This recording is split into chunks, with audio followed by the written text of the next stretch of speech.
Comment déterminer très rapidement les valeurs futures d'une série de données sur Excel? Bonjour à tous, c'est Alex d'excelformation.fr et dans ce tutoriel, je vais vous montrer comment insérer rapidement une courbe de tendance sur un graphique Excel. Cette courbe nous permettra ensuite de simplifier la lecture des données lorsque celles-ci sont en grand nombre. Nous verrons également comment exploiter cette courbe pour prévoir les valeurs futures probables d'une série de données. Ici, nous avons par exemple notre courbe qui s'arrête à fin décembre, mais la courbe de tendance va nous permettre d'anticiper les valeurs sur le premier trimestre de l'année 2022. Alors vous trouverez très régulièrement de nouvelles vidéos sur la chaîne, alors pensez à vous abonner et surtout à activer la clochette de notification afin d'être sûr de ne manquer aucune astuce et de devenir rapidement un pro d'Excel.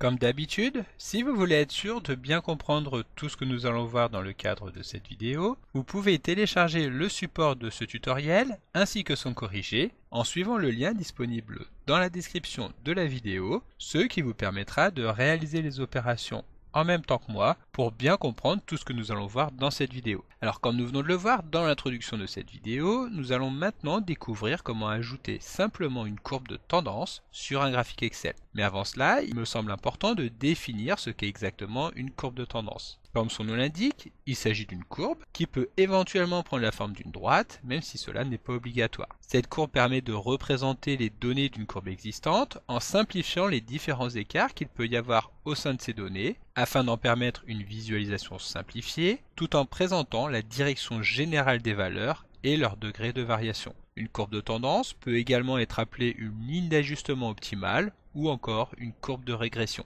Il existe plusieurs méthodes qui permettent de calculer cette courbe de tendance, mais nous n'aurons pas besoin de nous y étendre dans ce tutoriel, étant donné que c'est Excel qui se chargera de créer la courbe de tendance à notre place. En revanche, il est important de bien comprendre à quoi les différents types de tendances correspondent, et c'est justement ce que nous allons détailler dans ce tutoriel. Alors, compte tenu de ce que nous venons de voir à l'instant, et avant même de pouvoir construire notre courbe de tendance, il sera nécessaire de disposer d'un graphique Excel qui reposera évidemment sur les données que nous allons vouloir analyser. Pour illustrer ce tutoriel, nous allons donc pouvoir utiliser le tableau que nous avons ici, qui reprend les ventes mensuelles d'une entreprise au cours de l'année 2021. L'objectif sera alors évidemment de dégager une tendance de ces ventes, ce qui nous permettra éventuellement de pouvoir prédire le montant des ventes à venir, comme nous le verrons un petit peu plus tard au cours de ce tutoriel. Voilà, donc à partir des données que nous avons ici, nous allons pouvoir créer le graphique en sélectionnant tout simplement l'une des cellules de notre tableau, puis en nous rendant dans le menu Insertion. Dans le groupe graphique que nous retrouvons au milieu de l'écran, nous avons un certain nombre de graphiques que nous allons pouvoir mettre en place. Ici, nous allons par exemple insérer un graphique courbe avec des marques. Une fois que le graphique a été inséré, nous pouvons le personnaliser légèrement en modifiant par exemple le nom qui a été donné à celui-ci, qui va correspondre ici à la valeur de la cellule A6. Et si nous le souhaitons, nous pouvons également ajouter des titres aux deux axes. Pour cela, nous cliquons sur le bouton plus, qui se trouve inséré à droite du graphique lorsque celui-ci est sélectionné, et nous cliquons sur titre des axes. En bas, au niveau des ordonnées, nous retrouvons les mois de l'année 2021, et ici, au niveau de l'axe vertical, nous retrouvons le montant des ventes exprimé en euros. Voilà, donc maintenant que le graphique est correctement inséré sur notre feuille de calcul, nous pouvons y ajouter une courbe de tendance qui représentera, comme nous l'avons vu un petit peu plus tôt, l'évolution générale des ventes au cours de cette année d'analyse qui est l'année 2021. Pour cela, nous allons avoir plusieurs méthodes à notre disposition. Nous pouvons par exemple nous rendre dans le menu Création de graphique, qui sera donc affiché uniquement lorsqu'un graphique sera sélectionné. Et sur la partie gauche, nous pouvons dérouler, ajouter un élément graphique. Et pour ajouter une courbe de tendance, il suffit de descendre en bas et de sélectionner courbe de tendance. Une autre méthode va consister à utiliser le bouton plus que nous avions vu tout à l'heure, dans lequel nous trouvons également l'option courbe de tendance. Si nous cliquons donc sur cette option, Excel va bien ajouter la courbe qui va donc simplifier l'analyse de l'évolution de ces ventes. Ici, il s'agit d'une droite étant donné qu'il s'agit d'une courbe de tendance dite linéaire et nous verrons un petit peu plus tard les autres types de tendances que nous pouvons mettre en place sur notre graphique. Voilà, donc ensuite, si nous voulons personnaliser la courbe de tendance affichée par Excel, il suffit de la sélectionner puis de nous rendre dans le menu mise en forme du ruban afin de choisir par exemple une courbe de couleur jaune que nous allons pouvoir personnaliser en modifiant donc son épaisseur, en appliquant également un type de tiret, donc ici par exemple ce type de tiret là, en ajoutant donc une flèche à son extrémité, mais également en appliquant par exemple un effet comme une lumière de couleur jaune. Pour aller un petit peu plus loin dans la personnalisation de la courbe, il suffit cette fois-ci de cliquer encore une fois sur le bouton plus de passer le curseur de la souris sur courbe de tendance et de cliquer donc sur la partie droite afin de pouvoir choisir autre option. À ce moment-là, Excel va nous afficher un panneau sur la partie droite de l'interface d'Excel sur laquelle donc nous allons pouvoir modifier le type de tendance mise en place, ce que nous verrons un petit peu plus tard. Nous allons également pouvoir modifier le nom de la courbe de tendance. Celle-ci porte ici le nom de linéaire montant des ventes. Si nous voulons le modifier, il suffit de saisir ici un nom,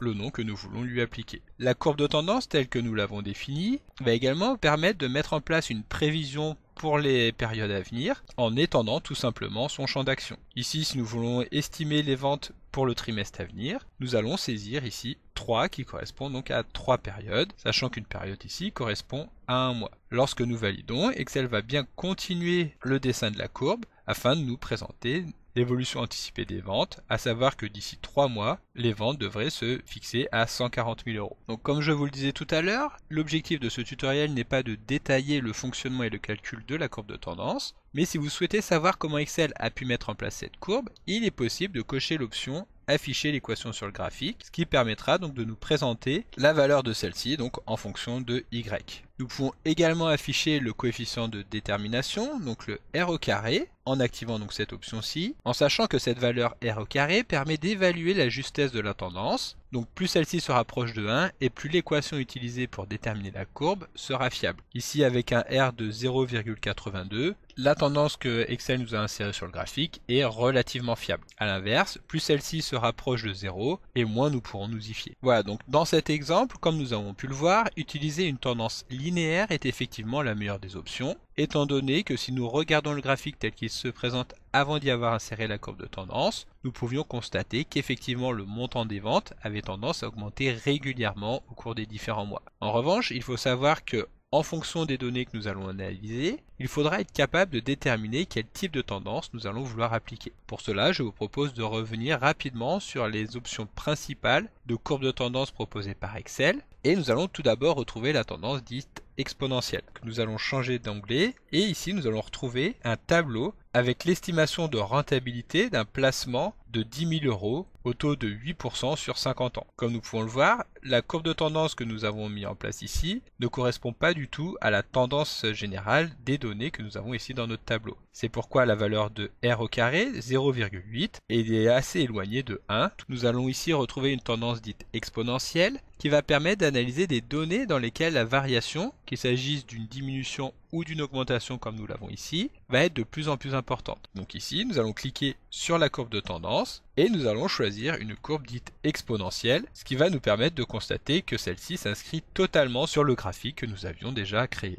À l'inverse de la tendance exponentielle, nous retrouvons la tendance dite logarithmique. Ici, nous allons avoir une forte variation qui va avoir tendance à se tasser au fur et à mesure des périodes. Encore une fois, nous ne pourrons donc pas schématiser cette variation avec une courbe linéaire. Il s'agira par exemple, comme nous l'avons ici, des relevés de température effectués toutes les minutes d'une eau que nous allons mettre à bouillir dans une casserole. Donc ici, nous allons à nouveau sélectionner la courbe de tendance et choisir une tendance logarithmique qui va vraiment se rapprocher au plus proche donc de la courbe que nous avions avec un R au carré égal à 0,9562. Et pour finir, la dernière tendance qui va nous intéresser ici est la tendance de la moyenne mobile. Cette courbe de tendance à partir d'une moyenne mobile va permettre d'analyser des données à partir d'un nombre donné de points de référence, des données qui sont ici très variables en calculant la moyenne d'un certain nombre de points. Donc ici, nous allons sélectionner la courbe de tendance, sélectionner une moyenne mobile, et comme vous pouvez le constater, par défaut ici Excel calcule la moyenne à partir de 2 points. C'est pourquoi la courbe est vraiment très proche des données que nous avons, mais si nous voulons simplifier la lecture et l'interprétation de celle-ci, nous allons pouvoir jouer sur le nombre de périodes, en sachant que plus le nombre de périodes sera important, et plus la courbe va avoir tendance à se tasser, et à en simplifier l'analyse, même si nous allons nous éloigner des valeurs réelles de chacun de ces points.